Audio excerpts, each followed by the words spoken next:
बहुत बहुत धन्यवाद सभापति महोदय। मैं समझता हूं ये बिल दिल्ली वासियों के लिए एक मानवता का उपहार है। इस बात को समझने के लिए जो हमारे साथी यहां बोल रहे हैं उनको वो दर्द देखना पड़ेगा जब एक शिक्षक पढ़ाते पढ़ाते महीने बाद वेतन के लिए धरने पे बैठता है। उसके अपने बच्चों के दूध पिलाने और उसके शिक्षा के लिए भी समस्या आती है। ये इस बिल को समझने के लिए उनको जा करके देखना होगा यहां जो सफाई कर्मचारी हैं वो कैसे हर 2-3 महीने बाद कूड़ा दिल्ली के मुख्यमंत्री के दरवाजे फेंकने के लिए मजबूर हो जाते हैं। सभापति महोदय, इस बिल को समझने के लिए शायद हमारे यहां बैठे उन साथियों को जो दिल्ली की गलियों में एनडीएमसी से बाहर नहीं गए हैं वो इस बिल के महत्व को नहीं समझ सकते। सर, मैं बड़ी विनम्रता से बोलना चाहता हूं। तड़पते कराहते रोते बिलखते जो हजारों कर्मचारी हैं, लगभग 1,20,000, वो कैसी स्थिति देख रहे हैं इसको समझने के लिए मैं 2016 में दिल्ली की गलियों में झोपड़पट्टी में 34 रात गुजार करके उनकी समस्या को समझा हूं। सभापति महोदय, 34 रात उनके बीच रहा। आज हमारे गृह मंत्री जी ये बिल लेके आए हैं तो हमारे पार्टी के राष्ट्रीय अध्यक्ष थे, उनके एक इशारे से कि जाओ झुग्गियों को समझो। मैं गया था सर, 2017 का चुनाव सामने था। 2015 में यहां एक पार्टी 70 में 67 सीट लेके आई थी। 70 विधानसभा की सीट में से 67। जब हमने दिल्ली के उन लोगों के, झोपड़पट्टी में रहने वाले लोगों के, यहां के कर्मचारियों के, सफाई कर्मचारियों के, शिक्षकों के, डॉक्टर्स के, जब हम उनके दर्द समझने के लिए उनके पास बैठे, थोड़ा समय दिए, तो उनका एक ही मांग था कि एमसीडी के वित्त को नियमित करवाइए, किसी भी तरह से इसके वित्त को डायरेक्ट करवाइए, इसके वित्त को ऐसा कराइए कि हम अपने बच्चों के दूध के लिए हमें सड़कों पे न बैठना पड़े। सभापति महोदय, और उसके बाद जब 17 में हम मैनिफेस्टो बना रहे थे तभी हमने मैनिफेस्टो में लिखा कि हम इस वित्त डायरेक्ट हो, वित्त की समस्या न हो, इसके लिए हम पूरा प्रयास करेंगे। हमारे मैनिफेस्टो का 2017 का पहला ये बिंदु था। और सभापति महोदय, आपको बताते हुए मुझे, पूरे सदन को बताते हुए मुझे हर्ष हो रहा है कि जो दिल्ली की गलियों से आवाज निकली थी, भारतीय जनता पार्टी ने अपने मैनिफेस्टो में रखा था। 70 में 67 सीट लेकर के जो 15 में आई थी सरकार, उसको 272 में 67 पार्षद नहीं मिल पाए थे इसी दिल्ली में। 272 में 67 पार्षद भी नहीं मिले, इतना गुस्सा हो चुका था। लेकिन ये जो शब्द है ना गुस्सा, सभापति महोदय, ये गुस्सा का ही ये लोग प्रयोग करते हैं अलग अलग करके एमसीडी को। ये चाहते हैं हर विधानसभा के 2.5 साल बाद एमसीडी का चुनाव होता है, तब तक इतना गुस्सा हो चुका होता है दिल्ली सरकार से जनता को कि वो बीजेपी को जिताती है। और इनको पता है, हाँ जी हाँ बिल्कुल स्वागत दा, मैं आपकी बात पे ही आ रहा था। फिर 2.5 साल में ये एमसीडी की ऐसी स्थिति कर देते हैं, पंगु बना देते हैं कि वही गुस्सा उनको फायदा करता है।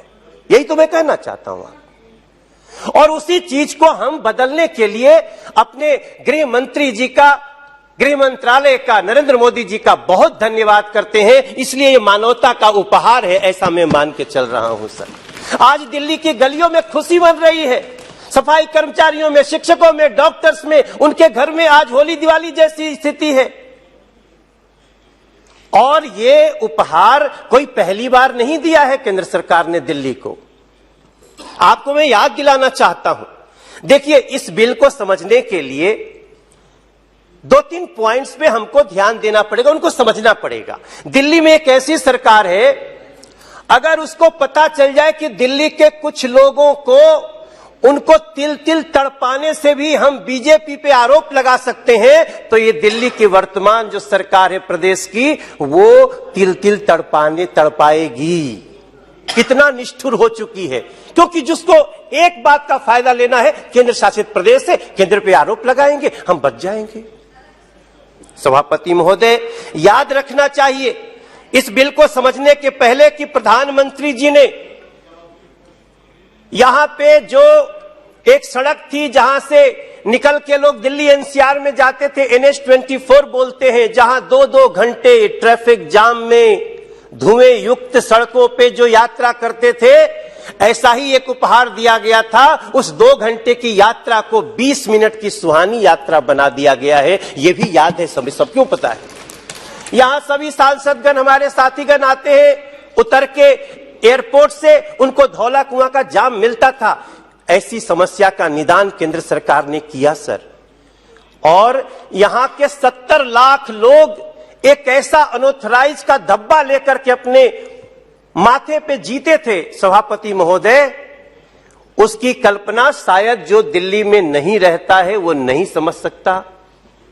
उसका घर कब टूट जाए, कब उसको तोड़ने के लिए कोई मशीनरी आ जाए, कब दिल्ली सरकार जानबूझ के किसी एसडीएम को लगा के, किसी डीएम को लगा करके उसको तोड़ने का उपक्रम कर दे, और उस समय गरीब व्यक्ति किसी तरह जो 50 गज 25 गज का घर बनाता था, उसको लाखों रुपए दे करके जान बचानी पड़ती थी। हमें यह भी याद रखना पड़ेगा, केंद्र सरकार ने तब भी अनऑथराइज कॉलोनी का धब्बा दिल्ली के अनऑथराइज कॉलोनी में रहने वाले 70 लाख लोगों का हटा दिया सर। उसको संबद्ध करके देखा जाना चाहिए। यह मानवता का उपहार मैं ऐसे नहीं कह रहा हूं आपको मैं। और ऐसा ही एक बिल ये भी है जो अभी आया है। मैं आपको बड़ी विश्वास और विनम्रता के साथ बताना चाहता हूं कि आज मैं जब निकल रहा था संसद के लिए, तो मेरे पास सफाई कर्मचारियों के एसोसिएशन से लोग आए थे और वो कह रहे थे कि हमें एचएम साहब का समय दिलवा दीजिए, हम 40,000 लोग उनका सम्मान करना चाहते हैं। ये दिल्ली के गलियों की आवाज है सर। सभापति महोदय, नहीं, मैं समझता हूं ना, उस दर्द को शायद आप नहीं समझ सकते यहां बैठ के, आपका दोष नहीं है, क्योंकि आप उसको आप समझ ही नहीं सकते हैं। उसको समझने के लिए दिल्ली में जाना पड़ेगा। आप कल्पना ही कर दीजिए कि अगर हम कोई अच्छा काम करते हैं, हम केवल एक बिंदु बताएंगे, अभी मैं ज्यादा देर नहीं बोलूंगा, 2-3 मिनट में खत्म करूंगा सभापति महोदय। इतने 2012 में साजिश हुई थी। 2012 में वो केवल एक एमसीडी को 3 भाग नहीं किया गया था, ये बड़ी साजिश थी। और उस साजिश के तहत फिर भी 10 साल हम लोगों ने देख लिया। ये कितनी साजिश करके भी एमसीडी में तो आए नहीं। कई साथियों ने कहा कि डर गए, भाग गए, यहां गए, वहां गए। जब से सरकार केंद्र में आई है बीजेपी की, दिल्ली में 6 चुनाव हुए हैं सभापति महोदय, और 6 में 4 बीजेपी जीती है। किस बात का डर है हमें? और अगला चुनाव भी जब भी होगा, आप विश्वास कर लीजिए, आज उनकी नीतियों से इतना दिल्ली त्रस्त हो चुकी है, इतनी त्रस्त हो चुकी है। उसका 1-2 एग्जाम्पल हमारे, वैसे प्रवेश जी ने, रमेश बिधूड़ी जी ने जितनी बातें कही, उसमें बहुत सारी चीजें जो हमको कहना था वो आ चुकी है। I don't want to repeat सभापति महोदय, लेकिन हम आपको इतना जरूर बताना चाहते हैं कि इन्होंने क्या किया। इनके समय में अभी कई लोग, हमारे कई साथी बोल रहे थे पानी का कैसे लॉगिंग दूर करेंगे, आपने वो सीवर, अभी 100 गद्दा बोल रहे थे सीवर क्यों नहीं किया, कोई कह रहे पोल्यूशन ठीक नहीं। ये सब दिल्ली सरकार का विषय है महोदय, नहीं है 100 गद्दा। यही तो बोलता हूं, आप मेरे साथ चलो, थोड़ा झोपड़ों में रहो थोड़ा समय, आपका मन बदल जाएगा और आप जोर से गृह मंत्री जी की तारीफ करेंगे इस बिल को लाने के लिए। ये सारे विभाग दिल्ली में, दिल्ली सरकार के पास है, हेल्थ उनके पास है, नहीं निश्चित रूप से वो हमको ले जाएंगे। लेकिन मैं आपको इतना जरूर बताना चाहता हूं महोदय, देखिए, मैं जैसा प्रवेश ने कहा मैं उसको भी बताता हूं, जो दिल्ली में कूड़े के पहाड़ का निस्तारण कब होगा? निस्तारण अब होगा जब ये बिल पास होगा, तब निस्तारण होगा सर। उसी निस्तारण के लिए बिल आया हुआ है। और अभी भी 13,000 करोड़ बकाया है, 13,000 करोड़। ये अरविंद सावंत सर बोल रहे थे, अरे उनके यहाँ बीएमसी का 46,000 करोड़ बजट है सर, हमको 6,000 करोड़ कहा, वो भी नहीं दिया। ऐसी स्थिति के बावजूद भी कई लोग कहते हैं प्रशासक लगा दिया। आज भी महाराष्ट्र में कई जगह प्रशासक लगे हुए हैं। कहां कहां बताया जाए, हम उस पर जाना नहीं चाहते, हमारे गृह मंत्री जी बताएंगे आपको। लेकिन हम इतना जरूर बताना चाहते हैं कि इतने विरोध और डिस्क्रिमिनेशन के बावजूद आप देखिए हम क्या क्या कर रहे हैं। घर घर से कूड़ा उठा रहे हैं। आज दिल्ली में ढलाव घर जहां कूड़ा फेंके जाते थे, हम केंद्र से पैसा लेकर के आके कॉम्पैक्टर मशीन लगाए हैं। आज ढलाव घर मुक्त दिल्ली हो रही है। आपको सड़कों पे अक्सर कूड़ा नहीं दिखेगा महोदय, ऐसा काम करके हमने दिया है। हम लोग 47 नवनिर्मित विद्यालय बना चुके हैं, बाकी नवनिर्माण में है। हम 500 वर्ग मीटर प्लॉटों के लिए ऑनलाइन स्वीकृति दे रहे हैं। हम महिलाओं के लिए विभिन्न मार्केट में पिंक टॉयलेट्स बना रहे हैं, टॉयलेट ब्लॉक्स बना रहे हैं। और अगर गृह मंत्री जी ने हमारे शिलान्यास किया, उद्घाटन किया, अगर हमारे साथी भारत वंदना पार्क में जाएं तो उनको दिल्ली के इस केंद्र सरकार पे और दिल्ली एमसीडी पे गर्व होगा सर। भारत वंदना पार्क, ऐसा पार्क जिसमें आना चाहिए आप सबको। ऐसा ही हम पूरी दिल्ली क्यों नहीं बना सकते? किसी साथी ने कहा एनडीएमसी तो है, बड़ा अच्छा है, क्या कर रहे हो? पूरी दिल्ली अच्छा क्यों नहीं होना चाहिए? पूरी दिल्ली सुंदर क्यों नहीं होनी चाहिए? हमारे गृह मंत्री जी शुरू में कह रहे हैं दुनिया आती है, देश की राजधानी है, देश का फेस है, देश का फेस खराब क्यों होना चाहिए सर? अगर ये चिंता हुई है तो इसी को मैं समझता हूं ये दिल्ली के लिए मानवता का उपहार है। वरना दिल्ली में क्या है, जमुना जी भी इतनी गंदी हो चुकी है। 1700 किलोमीटर बहने वाली जमुना जी सिर्फ 42 किलोमीटर दिल्ली में ही गंदी क्यों है? पीछे छठ आई थी, इतना एडवर्टीजमेंट से सारा छुपा के रखा था। छठ में जाके एक बहन नहाने लगी, सारी मीडिया टूट के पड़ गई। आपने भी देखा होगा अमोनिया फास्फोरस। दानिश भाई कभी इसकी बात करो, इसकी चिंता करने की जरूरत है। अरविंद सावंत जी ने कहा था ये राजनीतिक है या सामाजिक है? सर ये सामाजिक ही नहीं, ये सामाजिक के चरम उत्कर्ष पे आया हुआ बिल है, क्योंकि दिल्ली देश की राजधानी है। इसके दिल्ली वासियों का निराकरण होना चाहिए सर। इसलिए मैं आपको याद दिलाना चाहता हूं, पोल्यूशन में नंबर 1 दिल्ली, गंदे पानी में नंबर 1 दिल्ली। 5 साल से पेंशन बंद हो गया दिल्ली में। आपको कैसा लगेगा अगर आपके क्षेत्र में किसी भी स्टेट के लोग हैं, अगर आपके क्षेत्र में पेंशन बंद हो जाए? यहां 5 साल से पेंशन बंद है। कोविड आया, प्रधानमंत्री जी ने फ्री राशन भेजा।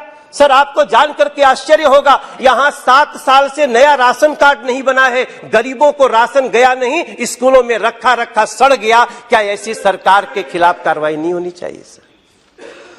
ये तो मैं बहुत बोलता हूं, ये केंद्र सरकार बहुत दयालु है। केंद्र सरकार बहुत ही संभाल के चल रही है, सबका साथ सबका विकास में है। वरना जो कृत्य यहां पे दिल्ली में जो प्रदेश की सरकार है उसने किया है, उसके लिए तो उसको सजा होनी चाहिए। तो दे दीजिए ना, कौन बोला है कि मत दीजिए? आप सोचिए किसने रोका है? अपना राशन खरीदो, दे दो। हम जो राशन देना चाहते हैं उसको ऐसा कई बार रोकने की कोशिश करते हैं। मेरे भाई बहन, हमारा विषय भटकना नहीं चाहिए। मैं आप सबको इतना ही बता सकता हूं, कई बातें तो आ गई हैं, लेकिन जब हमारे एमसीडी के लोग कोविड काल में जाकर के सभापति महोदय जब लोगों को दवाइयां बांटते थे, जब जाके लोगों को इतने कठिन समय में उनको संभालते थे, ऐसे लोगों में जिनकी मौत हो गई, घोषित करने के बावजूद भी दिल्ली सरकार ने उनको मुआवजा नहीं दिया। इतना बड़ा डिस्क्रिमिनेशन होता है। अभी कोई हमारे साथी बोल रहे थे, मैं उनसे सहमत हूं कि निश्चित रूप से मानव का जन्म लेते ही पहला काम निगम से पड़ता है। हर कार्य निगम से शुरुआत होती है। और निगम, जैसा गांधी जी ने सोचा, पंडित दीनदयाल उपाध्याय जी ने सोचा कि सबसे अंतिम पंक्ति में खड़े हुए व्यक्ति का जो संस्था सेवा कर रही है, आप उसी संस्था को कमजोर बनाना चाहते हैं, आप उसी संस्था को बुलडोज करना चाहते हैं।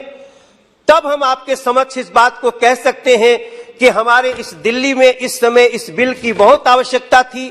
प्रधानमंत्री नरेंद्र मोदी जी ने पहले भी वादा किया था दिल्ली के दुखों को दूर करेंगे। ये दुखों को दूर करने वाला बिल है गृह मंत्री जी द्वारा।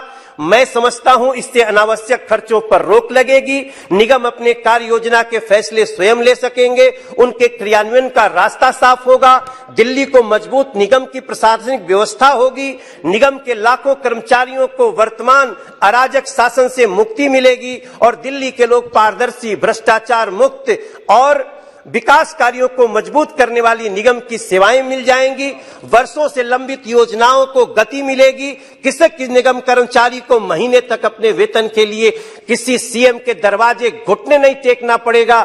यहां के 3 मेयर, सभापति महोदय, 3 मेयर 15 दिन तक कड़ाके की ठंड में दिल्ली के मुख्यमंत्री के दरवाजे बैठे रहे और वहां से निकल के बात करने के लिए 10 कदम नहीं आ सके दिल्ली के सीएम।